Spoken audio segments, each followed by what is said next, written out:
because leadership is actually all about people. It's all about leading yourself. Take time to grow yourself, improve yourself as a leader, shape yourself, empower yourself, because an organization gets better when the leader gets better. Invest in yourself. Those investments, they actually help you to grow. Be a people person. Love people, as in Love. Love them. Don't just like them. Love them. Love it's an experience.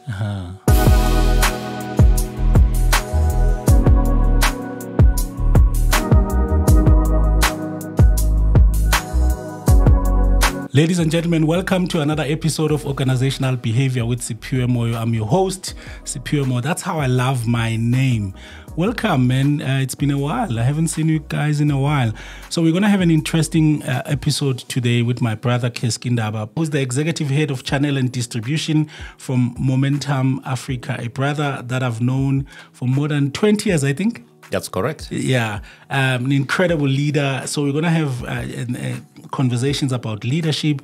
He's been doing amazing work. But I love allowing people to just define who they are, introduce themselves to our audience.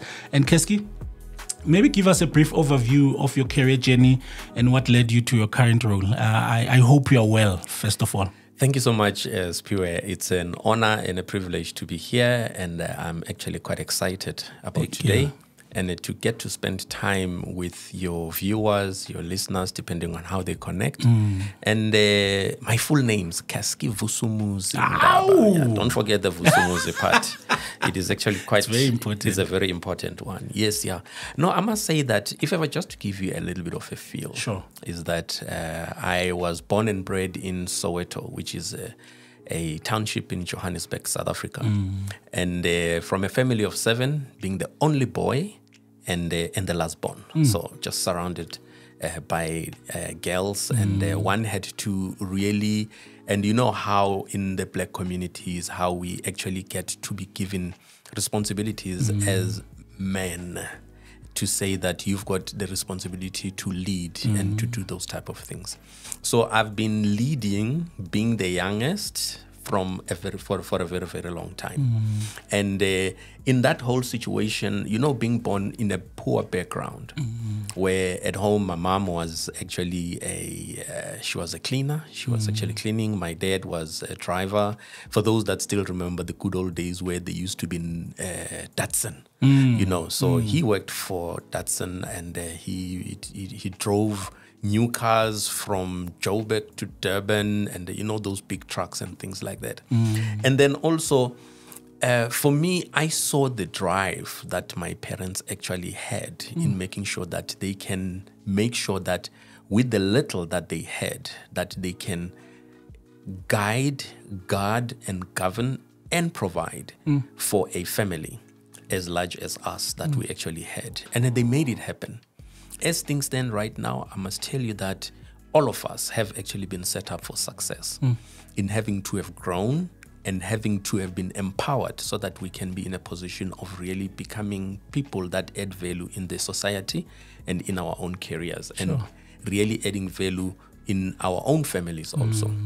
And that actually helped me to understand a few things from when I was young, to know that I may have been born into poverty, but what happens after that becomes a series of outcomes based on choices that I make as a person. It's not how and where you were born. Sure. It's the decisions that we actually make that are triggered by the choices that we make as people, because all consequences are linked to decisions. The choices that we make effectively are always linked with consequences that end up either directing your life for the better or for the worse. I've made a whole lot of mistakes because of choices that I've made, things that I did, people that I hung around with, and all that. And over time, I actually grew to become a person that ensures that at the end of the day, I become better. I was very, very determined. In spite of the fact that in Soweto in 1986, Okay, I'm giving out my age, okay?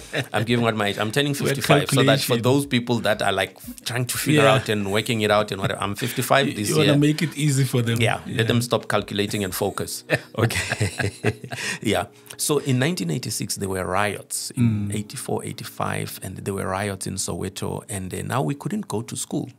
And I was part of an organization called ProTech, which is an organization that actually promoted a lot of things around math, science, and technology. They took us to a place in Davidton because there wasn't much riots taking place there. And we actually continued studying and did N1, N2, N3, those type of levels and things like that. And that helped one to be in a position of being able to at least be determined in having to progress.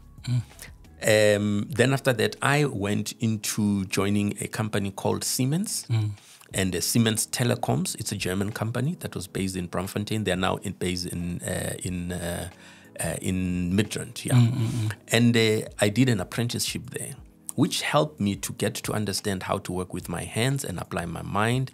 And I then qualified as a telecommunications specialist.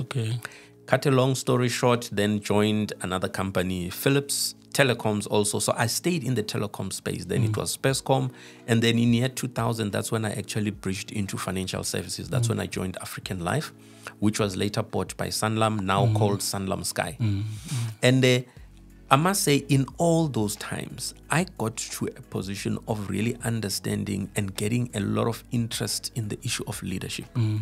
And because my own personal life wouldn't have actually improved or grown if ever I did not embrace or excel in this thing called leadership.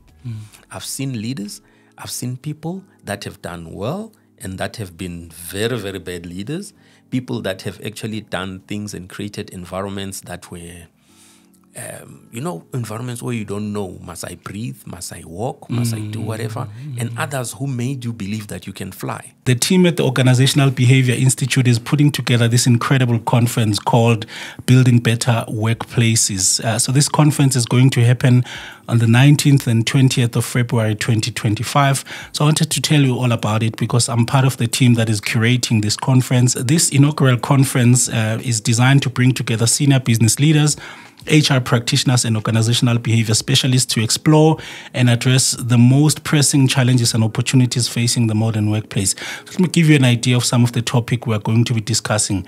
Shaping the future of work. So we're going to have someone talking about what are some of the economic shifts, the political and geopolitical factors, technological advancements, and the broader external environment in which we find ourselves. We'll chat about emerging trends and models in leadership. What are some of the innovative leadership style, future leadership competencies, and some of the case studies from successful leadership practices from organizations that have effectively adapted to change and driven performance. Another focus area is advancements in organizational behavior.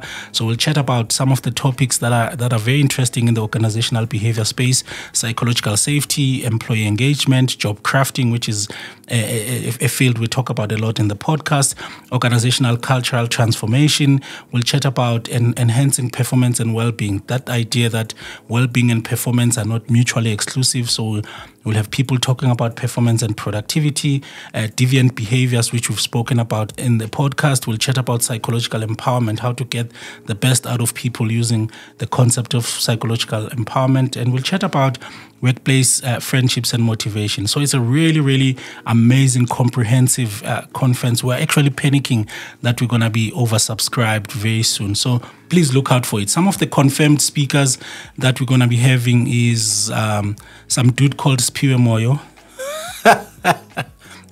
The team said you must never announce yourself first. I'm like, why? I'm announcing myself. So we're going to have Spiwe Moyo from the OBI. We're going to have Graham Cotterington from Tomorrow Today, who's going to chat to us about the future. We have Professor Theo Feldsman, who's an organizational psychologist from the University of Johannesburg. We have Andy Saliba, who's the Chief People Officer at Float Pays. We have the legendary Steph Duplessis, who is a culture expert, empowering people, igniting cultures. We have Sive Nodata, who is the Executive Director at 21st Century. We have Mahlaku Malulega, who is the lead for organizational effectiveness at Santam. We have Terence Taylor. Terence Taylor, if you remember, has worked for Google, worked for Facebook, and currently from the African Institute of Future Technologies, we have Dr. Wongiwelu Didi, who is a DI and transformation lead for Sub-Saharan Africa at CHEP. We have the great, my former boss, Lerato Mahlasela from Gibbs, who's the managing executive of corporate education. We have Dr. Mark Openlyle, who's the organizational psychologist, Tembiso Pagati, who's an organizational transformation expert. And as you might remember, Tembiso was the director of consulting at Deloitte, and now on his own, he's still adding so much value. So it's a lot. I can't even, tell you more because this announcement is going to take forever. So if you want more information, please email info@theobinstitute.com and the team will get back to you, or just look at www.theobinstitute.com. Let's gather in that particular conference and let's have discussions about building better workplace.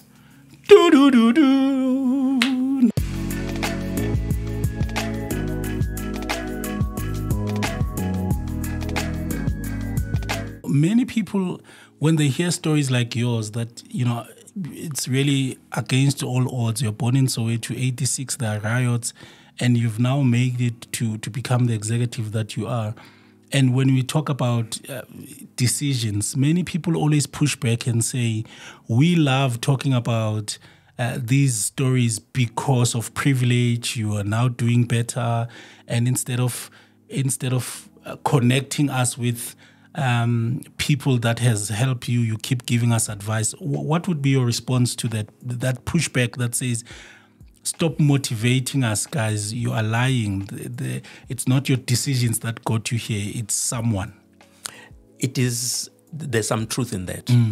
Because that someone is a result of a choice of the people that you hang around with. Because there is having relationships is very important, because at the end of the day, we all get to, I say that it's a currency that you carry that can actually elevate you and take you from one place to another. So some of the decisions that I have made, I was hanging around people that were pulling me down. If you can allow me to talk around things that are actually in scripture. Sure. If ever you are in a boat, you can have Jesus or you can have Jonah. Jesus will make the boat to actually survive any storms because you've got Jesus in the boat. But if ever you've got Jonah, you can make sure that your boat is going to sink. So it depends who you have in your life that will determine if ever you are going to arrive alive or what's going to happen. And therefore, that is why it's very important and critical to surround yourself with people that believe in you, because those are the people that will speak on your behalf in platforms where you are not present. Those are the people that will make sure that they can actually help you. And hence, I made it a point that I surrounded myself with people that would help me, that would believe in me, that would like me. I've heard some people say, no, I'm not here to be liked, I'm here to be effective. No, you need both. Effectiveness and being liked is very important, because people will deliver better whenever they know that they can trust you and they like you. They will actually support you. And so to say that, no, it's a privilege for you to succeed and all that, it's not that true. It's the people that you surround yourself with. Sometimes skill is important, knowledge is important, qualifications are important, but it is relationships that will elevate you from one place to another.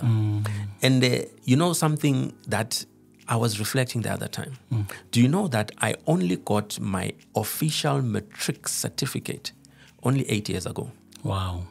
8 years ago. Sure. Why? And yet I had actually moved from one level to another, operating and functioning in different senior positions. I was effective, yes, but then at a certain point in time, I realized that I cannot just keep on using my experience and my knowledge. I needed the qualifications, the paperwork. There's one of the banks that once headhunted me, and they looked for everything, and they said, okay, now we're going to pay you so much, so many millions and everything else. And when everything went to HR, and they did background checks and everything else. They said, no, but there's a paper missing. Okay, now where's his matric certificate? And they started looking around. No, they thought, no, maybe somebody filed it wherever. It was not there. Guess what? With all the experience, the fact that they came to headhunt me and everything else, I lost that opportunity. Why? I did not have a matric certificate. So now, it's not about, I was not privileged to have been connected. It was more an issue of being driven and make sure that at the end of the day, you are in a position of really being determined to work, move far, further, and fast enough. Pace yourself according to your own pace. And importantly, surrounding yourself with people that can help you. We are not islands. I don't think God designed us in that way. We are not islands. We are people that really have got to actually keep on growing. And then when it actually came to my career, I ended up having to move, and I've also tried some stints in business. And then after that, it burned me. And then after that, I would fall back and go back into a situation whereby go back to corporate and lick my wounds and dust myself and then give it another go and things like that. But guess what? Those things are all things that keep on making us and forming us because we are a sum total of all the experiences that we accumulate. The important thing is what? Let's make sure that the experiences that we get ourselves into are good ones that form us and shape us for the better. I love the fact that you've also shared about some of you going back to corporate when you've run a business and you realize maybe it didn't work now. You go back to corporate, you go back to business, and there's absolutely nothing wrong with that. I think many people often deep personalize those kinds of failures too much, but that's part of the process, I would guess. Yes, it is. It is. The important thing is knowing when to let go. You know, sometimes we hoard something. You can see this thing is not working. The important thing is to say, okay, now, what is the next best thing that I'm good at that I can actually, that can take me to the next level? And in some cases, you'll find that the next best thing is for you to go and work somewhere. There's times where I went and I worked in a fish and chip shop. I was actually operating the till. And having to learn all those things from scratch. And there were times whereby I've lived in some of the luxurious estates in South Africa. And life happened. And having to go back and you start renting. And I remember there was a time whereby I had to go with my kids and now having to go and buy a teaspoon. And you're so happy that you've bought your first 6. Sure. You know, after having lived in your Kailami estates and things like that. And why? Life happened. And I remember there was even a time whereby one was homeless for a good 8 months. What? You know, and you've lived in this luxurious life and all of that, and life just throws curveballs on you. And guess what? And some of those times, you and I were engaging. You didn't even know. Because now it's important for us to manage our brand, manage how we relate, you know, and then be in a position of don't show up and looking like you're homeless. Yeah. Don't show up and looking like things are actually, oh no, things are rough and all of that. Because there are some people that you will obviously talk to help you because at the end of the day, it's all about elevation and growing at the end of the day. But more importantly, you need to create that confidence with people so that they know that they can be able to rely on you. Importantly is the ability to bounce. We need to be very, very effective tennis balls that whenever you're thrown down, you can bounce back up. It sounds like that's one of your superpowers, though. The ability to bounce back is something that comes almost naturally to you. But obviously, when you are down, it's hard. It doesn't mean it's not hard. No, it's not. It's not easy. It's tough. And the reality is, when you're down, that is where you lose a lot of people. But I believe that being down is also an opportunity for you to load shed people, you know, because some people, they find pleasure in seeing you being down. But some people, those are quality people. I call them destiny relationships. People who will be there to say, can I give you an opportunity? Can I I know that you are not so good in whatever. Can I buy this service from you? Sure. Just to boost you. Sure. And can I do a number of things? I mean, you're one of the people that actually bought some of my services. You know, when I was still trying to put this thing together and whatever. And which just shows that there's people out there that are out to help you to grow and give you opportunities. Because relationships come in different forms. There's people that are there that actually just exist in your environment for a particular season. The important thing that we need to do in that time is to extract as much value as we can. Not just to take out, but to also give back for those people. And then there's people who are actually out to help you elevate and get to other levels. And the important thing is knowing exactly what it is that you need to do. And I remember when I was actually down and out, homeless, I didn't have a job, my business was struggling, and it was just tough. It took someone that I had a relationship with some years ago. He used to work in my team. I got a call from him to say, hey, come, I need help on this. I know you're good in 1, 2, 3, 4. And that is how I actually got to join the Momentum Group. Wow. And from zero to an executive role. Overnight. Okay. And I remember even going to that interview. I was staying in Diepsloot. You didn't know I stayed in Diepsloot, okay? Know. And that's the time when I was literally flat. Sure. And things were actually quite rough. I didn't have money to go for an interview in Centurion. So I woke up 4 o'clock, got my little bag, and walked. What? Okay, and walked from Diepsloot to Centurion. To Centurion. Exactly. That and 268 what? That beautiful building. 268 West Avenue, yes. Okay. And got there, got to the bathroom. I had to be on time. You don't show up there and you look like, oh, I'm homeless. It's tough. I didn't have money and whatever. No, you rock up there. You look like the executive. And I had a little, I don't know if you still know the sadi. Shapa the roll on and then shield for sportsmen spray. That's all I could afford at that time. Umkeza to bone the shoes so that you look okay. Got to the bathroom, freshened up a little bit. By the time my interview was there, I walked in there and conducted myself like an executive, commanded the authority that I needed to command, and I landed that job. Okay, so now what am I saying here? It took someone that I had a relationship with, even though when people were under me. Sure. It's important that you look after your people. That person was part of your team, and years later, they're the person who gives you that hand up. Obviously, it's things that you know, but it must mean you're treating people with dignity and respect for them to remember you after such a long time. Exactly.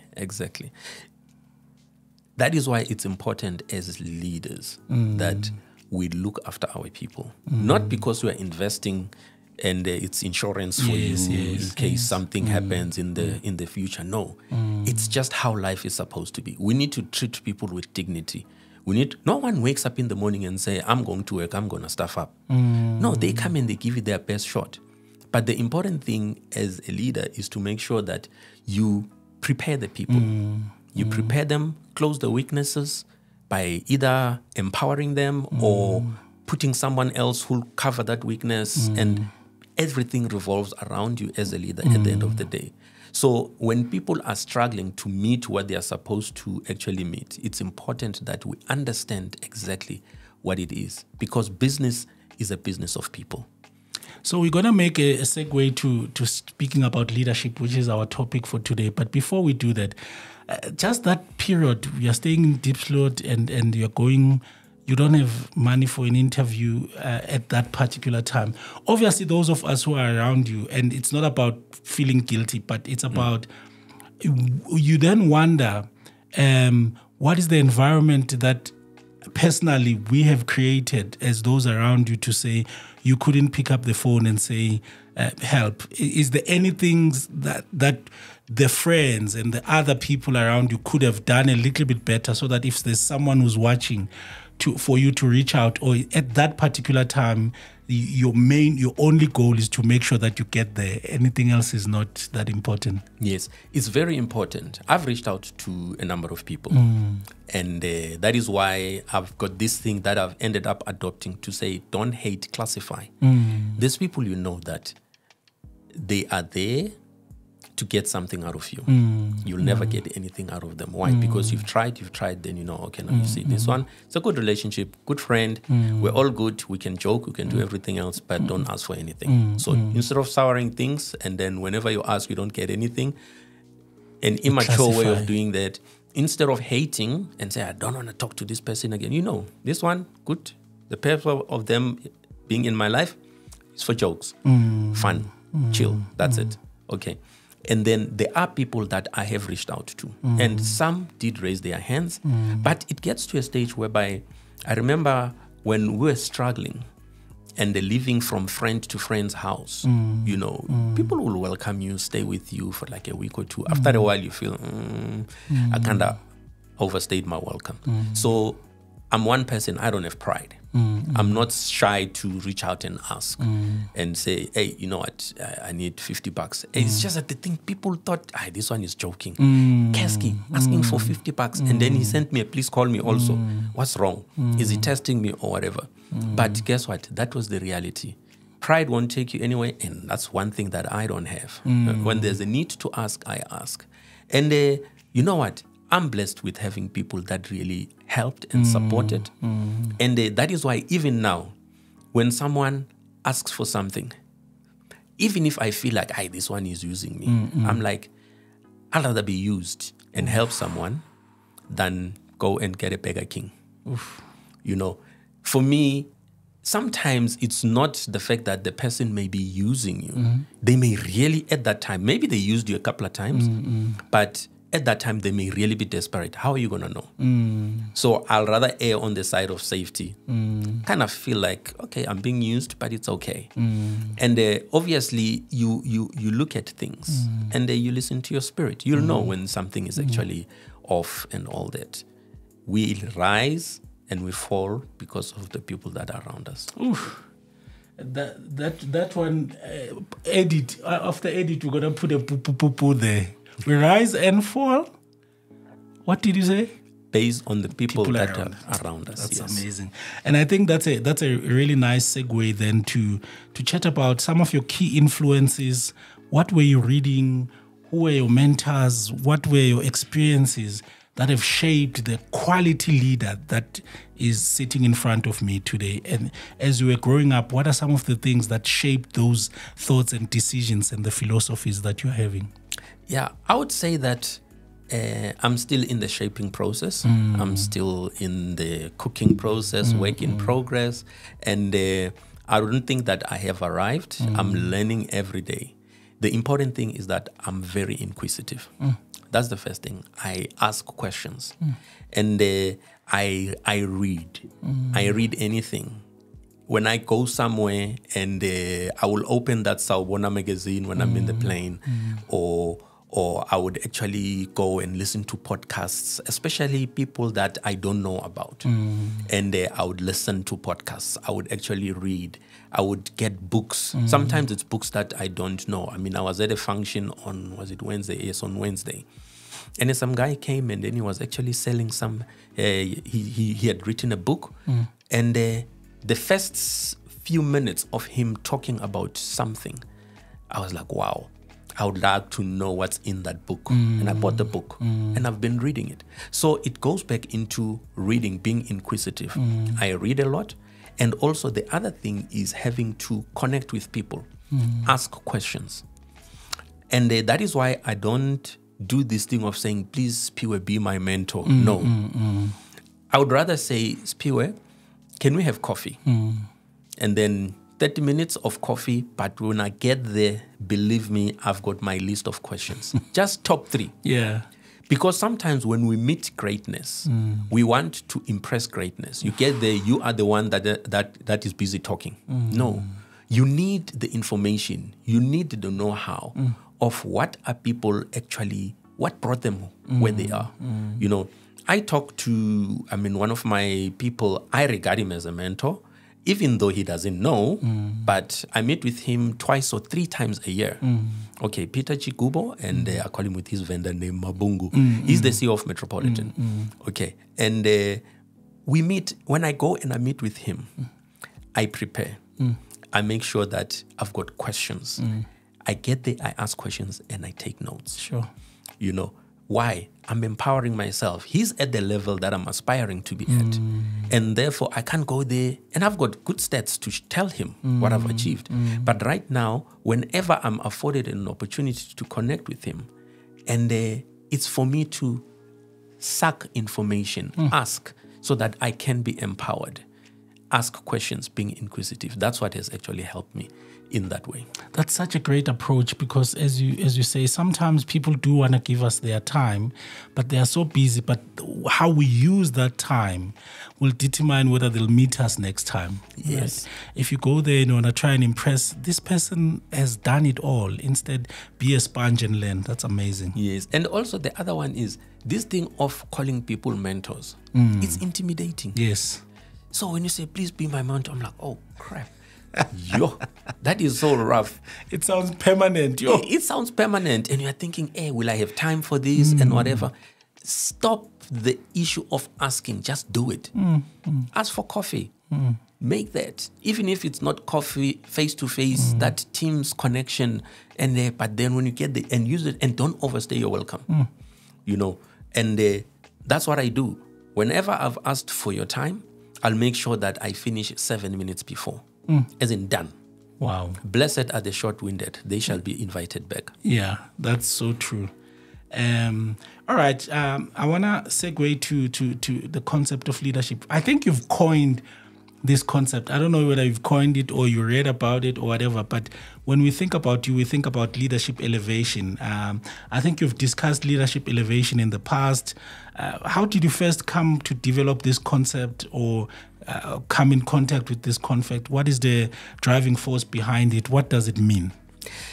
I must say, I've actually learned that for us to progress as organizations, as institutions that we manage and we are part of, and yourself, you are an institution yourself, the most difficult person to lead is yourself. And therefore, what is important is for us having to make sure that we make progress, and we make progress all the time. I spent time with people like David Molapo. And, okay, let me put it properly. Dr. David Molapo. Yes. Okay. And also Dr. John Tibani, I think he's now late. He's late, yeah. And I got introduced to John Maxwell by Dr. David Molapo. Okay. And got to meet with the guy, and we connected and we engaged. And I actually saw this thing of leadership being something that really, really, really helped them to grow and become people that are actually exceptional leaders in their own environments. And I been listening to people like Craig Rochelle and on leadership, Andy Stanley. And I actually picked up so much when it comes to that. And then I started watching some of the services from Elevation Church. And Pastor Stephen Furrick talks a lot about elevation. Let's elevate, let's grow. It's about progress. It's about being empowered, empowering, and all those different things. And so for me, I was like, wow, I am so much into this leadership thing. And I want to continue to grow and elevate myself as a leader, so that at the end of the day, I can be a person of impact. And that is where the concept actually came together, in having to say, I am a leader. I want to help other leaders to elevate and grow. Powerful. Because who you are today, don't measure yourself according to who you were yesterday. You are now under measuring yourself. You're supposed to keep on growing on a daily basis. Yeah, that's very, very powerful. I don't know if you remember, but there was a time you spoke about 6 elements of leadership elevation. It was a video that you did a long time ago. Would you remember it, or at least 2? I think one of the things that I talk about in that one is the fact that a leader is someone that creates an environment. You create an environment where people thrive. As a leader at home, it's your job as a leader to make sure that you create an environment where your kids thrive, where your partner thrives. And so that environment creation, because a leader is a person that is in the people business. It's about growing. I was so excited when I heard you share about conference that is actually coming through. It's all about creating that space of safety. That is something that is a strength that a leader must provide. A lot of times we confuse what a leader and a manager must do because those are two different levels and activities. And so that's the first thing, creating the right environment. And the other one is having to be good in first leading yourself. Leading yourself is one of the most difficult things for you to do.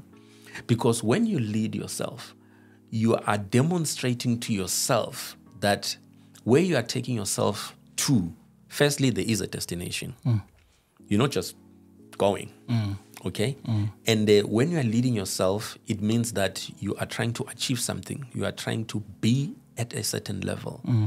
And the other one is you need to have followers. Because if you don't have followers, and followers, not followers that follow you because of your position. People at management level will respect you because of your position. Immediately you are moved from that position to somewhere else because the authority is not on you, it's on the position.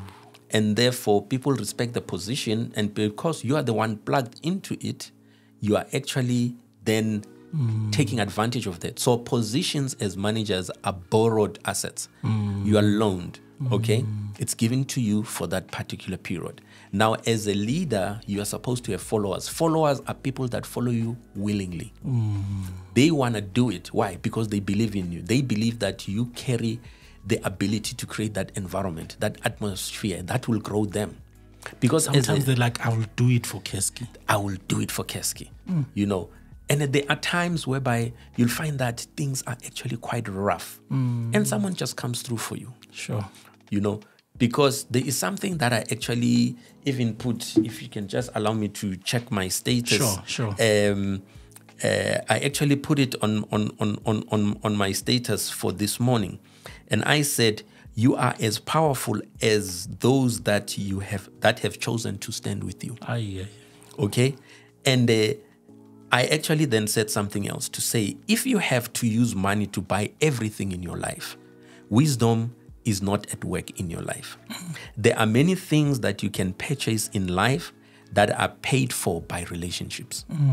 Wealth is driven primarily by strategic relationships and not just your bank balance. Take time to nurture destiny relationships. Okay, so it goes back into that situation of saying, what is it that as a leader, you are in a position of getting other people to grow and elevate? For me, that's the ultimate type of a lifestyle that we are supposed to live as people. I think about this a lot. You are very great at relationships, and I don't know how you do it. I don't know if you have a magic wand or you have a framework. How do you actually nurture relationships? One or two things. Why are other people created this thing and other people not? I think it's an issue of internal personal conviction. Okay, and I'm a child of God, born again, and they say, don't say you are, but I am, and I'm very proud of that. And the one thing I know is that somebody died for me so that I can acquire a certain type of a life. And I believe that I need to exude the same thing. And therefore, it is very important for me to make sure that I am prepared to die for other people, lay my life for other people, compromise some things. I find myself sacrificing so much. I mean, a lot of people, they'll criticize me, Caskey, sometimes you don't have, and yet you'll find yourself giving to other people, doing things. There's a lot of times whereby I find myself having to not do some stuff because I've prioritized other people. Okay. Now, why is it that I'm good at it? I think I when you find value from adding value that makes to sense. other people. That makes sense. Yeah. That is what I believe is my And purpose. if they don't reciprocate? It's not about reciprocate. It's not because there's in it something that it's not because there's something in it for me. I'm doing it because I want to. Not that I'm expecting anything from them. Okay, I am adding value. And one of the things I know, 99.9% of the time, you won't get anything back. 99.9% of the time. So you do it without expecting anything. People will add value to you because they see value for them to add value to you. Tautology. Okay. Makes sense though. And so at the end of the day, it is about you do your part. Do your part. Keep on adding value. Show up. When Spiwe invites you to say, hey, come for 1, 2, 3, 4, show up. If you can't, at least say in time so that you can put somebody else. But be there, be reliable, be trustworthy, and that relationship, and it, and make sure that you do your best. And when you show up as your best. If they say the theme is black, don't rock up in a colorful thing, Yeah. Pay attention, and be there for people because they've got a reason why it's black. Okay. And so pay attention, be there for people, be that person that people, when people are around you, they feel warm, they feel cool, they feel okay. They don't feel like, oh God, he has arrived, So now, why is it that other people suck at it? I wouldn't say that I know, but I have seen people who are actually, the type that when you're around, you feel drained. When you're around them, you feel drained. You feel something has come out from you. It's not because of the fact that they're bad people, but it's because they are people that are also in their own journey. They've got their own demons that they're fighting. They are also learning something. I don't believe that there's people who wake up and they are saying, I'm going to just be a headache. They just haven't found themselves. But is there anything that they are doing that is a bit repelling or that is a bit draining? That they could stop if you were to give someone an advice and say, the way you show up, this is one or two things that could be causing you to drain people. Is it maybe self-focus and talking about yourself all the time, or is it something else? It's choices. Because we all, remember what I said, when you make a choice leads you to make a certain decision. And at the same time, those decisions have got consequences. A robber, when they leave their house, they choose to leave their house. And they use intelligence to say, I'm going to Spiwe's house. Spiwe, I know he lives between these times. So there's intelligence. That's marketing. All the business principles, the robbers, they actually use that. Even those who do cash heist, cash in transit, they market, they know their market and all. So at the end of the day, it is about directing energy in the right places, directing your focus, your choices to be for the right reasons, so that the consequences can be the positive ones. So the people that are actually draining, I don't blame them. I instead feel for them because I don't think they are happy with themselves. I think that at the end of the day, they are trying their best to be their best, but they just don't know how. I don't believe that there's bad people. There's people that are just misguided and they keep on making choices that are compromising them, of which the consequences are actually repelling type of consequences instead of making different choices that will make people to be attracted to them. There are bad people. You have never been to Orange Farm. Orange Farm is an awesome place. That's true. I'm joking. Yeah. All right. So let's transition to Caskey. Now is an executive leading great multiple teams around different countries. I see you travel a lot to different countries. Can you maybe share an example of a leadership approach that you normally use and how that has maybe led to a transformation of a team? What would you say is your leadership approach? Yes, maybe to give context to the audience is that in my job as the executive for channel and distribution, I'm responsible for sales for Momentum Africa on every business in Africa that is outside of South Africa. Okay. So I look after sales when it comes to Botswana, Lesotho, Mozambique, Ghana, Namibia. Okay. And these environments are totally different. Economic structure, the behavior of people, the ethos, the manner around which the economy operates, the population, what attracts them. There's other countries whereby you can go there and say, I mean, Momentum is in the insurance space.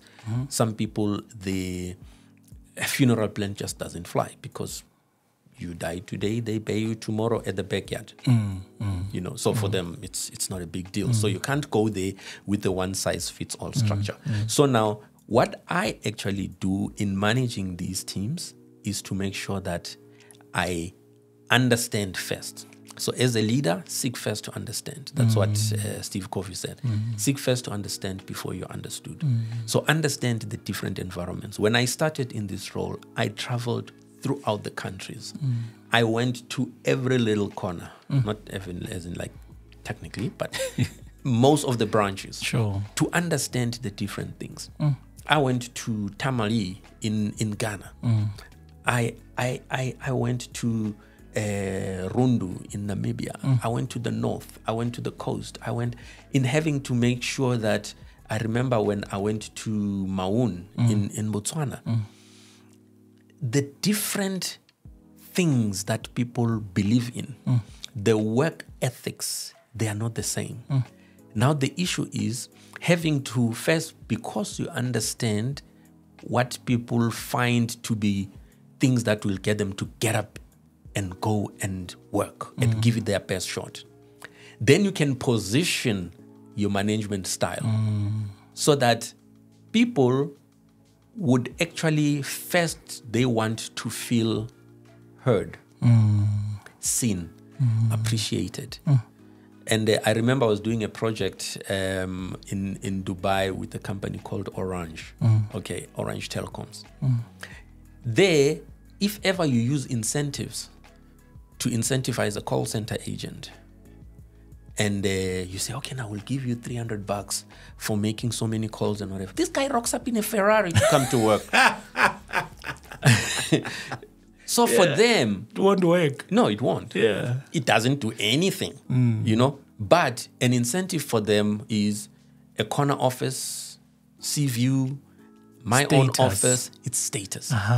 So now you are able to position your offering and things that matter to them according to what is important to them. You see. So now those are the things. I know that whenever I run an incentive in Botswana, I would use something different to what I would use when I go to Namibia. Okay. So it is more about getting the best out of people by presenting the organization to being the best to them. Because happy employees, let me tell you, they will look after your organization. When employees feel valued, I mean, right now, we've just made a recognition of some of our team members. In October, we're taking them to Vietnam and then to Dubai. Why? We give them experiences. Those are things that are actually quite important for them. So that at the end of the day, they will feel like, wow, this thing matters to me. But guess what? I'll talk Ghana. We're not taking them. Why? It means nothing to them. Wow. In Ghana, instead, when we run incentives and we'll put a pack of mealie meal, you put rice, you put this, you put that. This other guy said, keep your trip. Buy me a motorbike. Wow. You know, buy me a motorbike. 20K. The trip is about 100,000. You know, so for them, it was more an issue of saying, rather give us a cash incentive so that we can do stuff. Because there's no point in me going overseas and I come back to my same environment. So it's important for us to understand those environments so that you can then present whatever you are doing. It must make it must be of value to them. Wow. So that is how we're actually doing it when it actually comes to that. Yeah. That's amazing. And I even noticed when you speak about the countries, you don't mention Accra, Windhoek, and Gaborone. You mention you go to Maung and you go to the places, and many people, even when they try to understand countries, they go to the capital city. So that's incredible to hear. So we're gaining so much. And then, what do you think are the common obstacles that leaders encounter when they're trying to elevate their leadership? And maybe how can they address just one or two? It's having the right, I don't like saying wrong people in the bus. Everyone is right. Mm-hmm. They just in a seat that is not in line with who they are. Mm-hmm. And that's the biggest problem that a lot of leaders have. And where it all goes back to people. Do we have the people that are skilled and passionate enough to do what they have been requested to do or they're expected to do? So that alignment is very, very, very important. And so that's the first thing. The second one is creating an environment that is futuristic. Creating an environment that looks to tomorrow. Things like succession planning, preparing. You know, I mean, when I gave my background, I told you I worked for Siemens. I did an apprenticeship there. And there, we had to learn that you need to, because there was a certain block that they gave us. It's a metal. We had to make a dice out of it. You'd file it and do this and that. One of the common things that they taught us all the time was measure twice and cut once. So in other words, take time, 80% of the time measuring, assessing, checking, planning, then 20% doing. Okay. Now, what is important there is a situation whereby as a leader, understand your people, understand the environment. What is it that is going to help them to thrive so that you can be in a position of then, when you deploy things and you run, people must run because it's a system. The days of kick, scop, and donor, they don't work. It's a different environment. You need to lead and make sure that the people are doing things because they see that it's something that is going to benefit them. It's good for them. So be futuristic. Where do I see this person? I know, this common interview. Where do you see yourself at the interview question? Where do you see yourself in the next 5 years? Okay. That is the thing where you ask yourself about each person that you are leading. Where do I see this person in the next 5 years? And what can I do now to prepare them for that 5 years? And you don't do that in isolation. You do it in the context after you have actually appreciated them. For people to submit to you, you don't say submit. You first understand what's important to them. And then you craft a vision and action items that are aligned with their vision that they're trying to do. And then you say, would you submit to this thing? Then submission doesn't become an issue. But sometimes we just throw things, submit. Yeah. Which does not work. No. Okay, so we are nudging ourselves to a close, but I still have a few questions. So we're going to treat them like fire questions. You give me one or two ideas. Awesome. Of making sure that maybe something that you've done or something that you've thought about also. Let's talk about workplace culture. I've seen your team. There's such a beautiful environment. How do you create a positive environment in the team? It goes back to making sure that you understand what's important to your team. Yeah. Whatever is important, make sure that you understand that and you deliver accordingly. The second one is create an environment of safety. Nobody must feel that, if I don't do this, I'll be fired. No. That is why whenever we use, have you ever had in this performance management environment, but consequence management? Yeah. Why must consequences be dismissal? Rather it be, we know Spiwe likes braai. So when we have a braai, we won't invite him. That's a consequence. We know that it's going to land. So you create a safety net that ensures that we even though there's a punishment that is due for whatever reason that is justifiable, but it mustn't revolve around your job. You know, I know that people get hired for their skill, but then they get dismissed for their behavior. But that's an extreme situation. There's sexual harassment and there's fraud and all. Those are extreme. But if ever a person is not delivering what is supposed to be, it's your fault as a leader.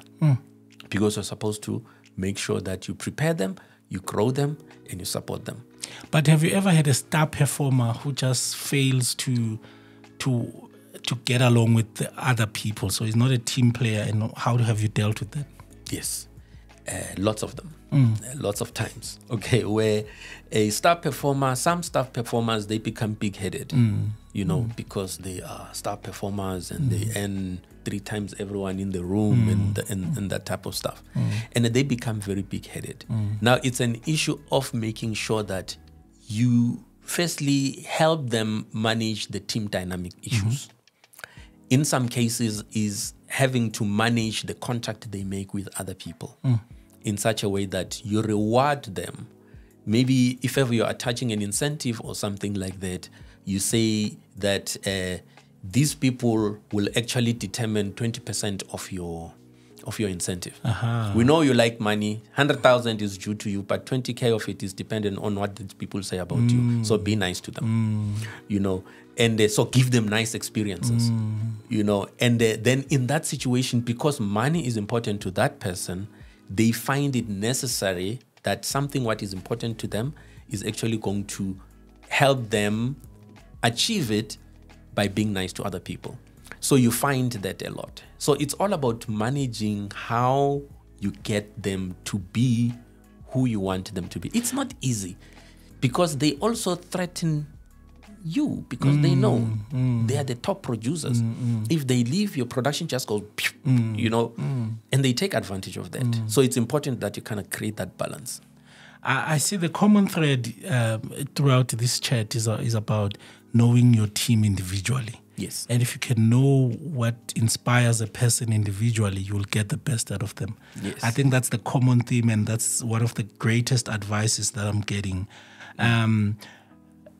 In terms of maybe your own balancing leadership with well-being, and knowing that there are certain demands of leadership, and maintaining your own well-being, maintaining the team's well-being, but you run a sales team, people must deliver. How do you navigate that? I don't think that there is... People talk about work-life balance. No, I don't believe there's such. There is what I call work-life integration. Okay. Such that it's important for me to integrate the two such that they give me quality results equally. Equally doesn't mean 2 and on the other side is 2. It may mean at the time, whilst I am here working on this podcast with you, my family, what is happening there? And therefore, I will create that balance. And I would go and spend time with my family. And I travel. So when I travel, there's things that I cut out. Because when I come back, I can't be too busy. So what do? I make sure that I invest more time when I actually come back. So there is that balance. Then there's times whereby I study, and therefore I need to focus on studying. But because time is actually taken away from this part, then I reinvest it in a certain way. Hence the integration part. It's all about making sure that they don't balance, but they talk to each other in the right way. Yeah. I think as we nudge ourselves to the close, I wouldn't want to let you go until you speak to aspiring leaders, emerging leaders. What advice would you give someone who is, maybe he was promoted because he was a great individual contributor, now he has to lead other people and they have no idea. They're like, yo, people are a problem. What advice would you give to them? I would tell them that leadership is actually all about people.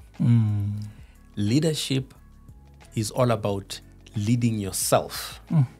Take time to grow yourself, improve yourself as a leader, shape yourself, empower yourself, because an organization gets better when the leader gets better. So invest in yourself. When you have got money, buy that subscription that will make sure that you get to learn more. Because those investments, they actually help you to grow. And be a people person. Be a people, love people, as in Love, love them. Don't just like them, love them. And even if I'm an introvert, I can still love people. Yeah, you can love them. Because love it's an experience. You can be an introvert, and the experience you give to people, let it be warm experiences. How you talk to them, how you treat them. As simple as someone making tea for you. Please and thank you. You know. And an introvert doesn't mean you can't speak. It doesn't mean you can't make actions. It doesn't mean that you can't create an environment. Have that person that gives a positive vibe, you know, with people. And such that at the end of the day, people must want to be around you. People must like you. And you'll see that people will go all the way for you, especially when you cannot reach some particular places. Why? Like people, love people, genuinely so. Okay, don't do it just because it's a job. Do it because it's who you are. Like people, love people, get to understand who they are, and craft strategies for each and every one of them to say, what value can I add towards this person's agenda?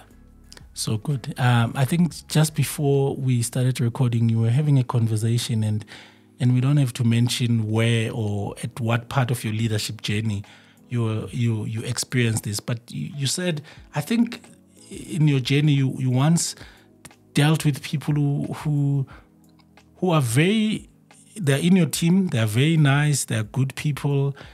When you tell them to do something, they are polite and they say they'll do it and they never do it again. I don't know if there was a term you used for it.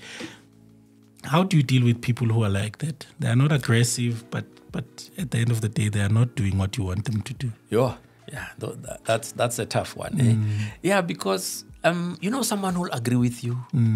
They'll sign on the dotted line and hoo-ah, and then you do the hands. 1, 2, 3, let's go do it.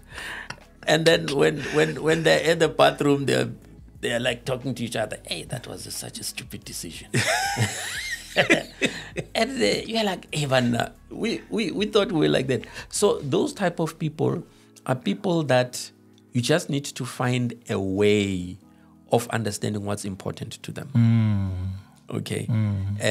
Because in some cases, you'll find that those are key people.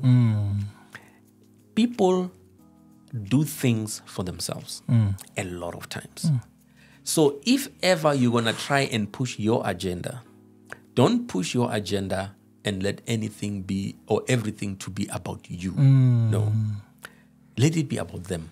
That quote, I think that's a quote, and I think we must never... People do things for themselves mostly.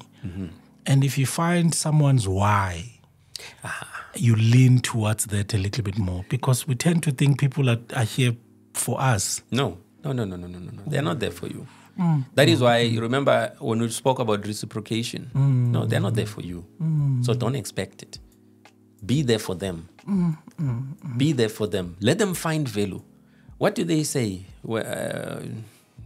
These people that talk about organizational what I think it's the type of stuff that we do from time to them.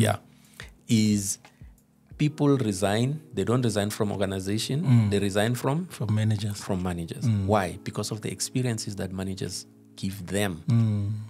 They don't talk about I'm resigning from this manager because I'm failing to meet this manager's vision. Sure. No. They say this manager is giving me experiences that are nasty to me. I don't think I will grow. I don't think this environment is good for me. I don't think that I am happy. So don't try to change that. Focus on what experiences can I give to this person so that they will find value. They will be interested in spending time with me, in listening to me, etc., etc., etc. Okay, I think, that blows my mind, because I think, I remember hearing someone who had been an incredible performer. I think this guy was a security guard. And the organization was trying to figure out how can they make every other security guard perform like this guy. And I was having a chat with him during the break, and he said, dude, all I'm trying to do for me is I don't want my kids to start where I started. I don't, when they try to motivate me with everything else, that thing does not move me. What moves me is I don't want my kids to start where I started. Yeah. And I think that's what we are saying, that this thing is personal. It's about the person. I think that for me is incredible. I want to nudge us to your final thoughts, but maybe are there any upcoming projects, initiatives that you're excited about that you'd like to share with our audience? A book that you are reading or whatever? Yeah, I'm actually deep diving, double clicking and unpacking this issue of choices and decisions. For me, it's something that has been a catalyst that has shaped me in a lot of ways. And therefore, I am actually building some knowledge around that. And in terms of personal projects that Caskey is actually busy with, some of them I can't reveal at this stage, but it all goes back to saying there is a need and a gap that I've actually seen in the market, in the industry, in our world, especially in South Africa, but I think it's a global problem. And the one is busy putting something together in having to find a way of closing that in a very scalable manner, because it's actually a very, very huge problem. And I think at some point in time, I will talk more and openly about it. But importantly, it all goes back to the choices thing. Choices. Okay. Yeah. Is the book coming? You can say.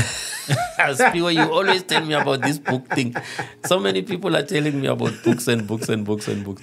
But I must say, over the last 3-4 months, I've been milling around. Okay, maybe it's a book, maybe it's a podcast. We don't know. And if it's a podcast, when it's done, let us know. Let's push it on our podcast as well. The biggest one is having to relaunch my Leadership Elevation podcast. Yeah, that one I'm actually quite serious about it, and I'll be throwing in quite a lot of resources towards that, so that at the end of the day, one really formalizes it. I've kind of dated it, played around with it, and all that, got viewership to a certain level, and I think I did it in a manner that was not sustainable. So for me, that would be the big project that I can openly talk about. So that one is called Leadership Elevation. Leadership Elevation with Caskey. I think I've checked it out. Please check it out. You can check maybe the few episodes that are there, but Caskey is going to build that up, and please check it out. We're giving you 2 months. Okay. Why that long? Oh, nice. That's too long. Okay. We're giving him a month to get back Leadership Elevation. Final thoughts, message you'd like to leave with the team, with the viewers on leadership, or maybe it's a leadership quote, just final thought. And on that one, we're going to publish it. We're going to make it a short. We're going to put it on Instagram. We're going to put it on TikTok. So you can look in that camera there and give us a final thought. Okay. Life is all about people. Be a people person and be exceptionally good when it comes to dealing with people. Simple. Can we get a pop? All right, ladies and gentlemen. Yes! Finally! Wow. Thank you, ladies and gentlemen. That is Caskey Ndaba, an amazing leader. Thank you so much for spending time. That was absolutely, absolutely beautiful. Look out for Leadership Elevation with Caskey in the next month or so. We're grateful. Thank you for giving us your time. Thank you. You're welcome, and thanks you for the opportunity. God bless. Man. God bless you too. Wow, that is just incredible.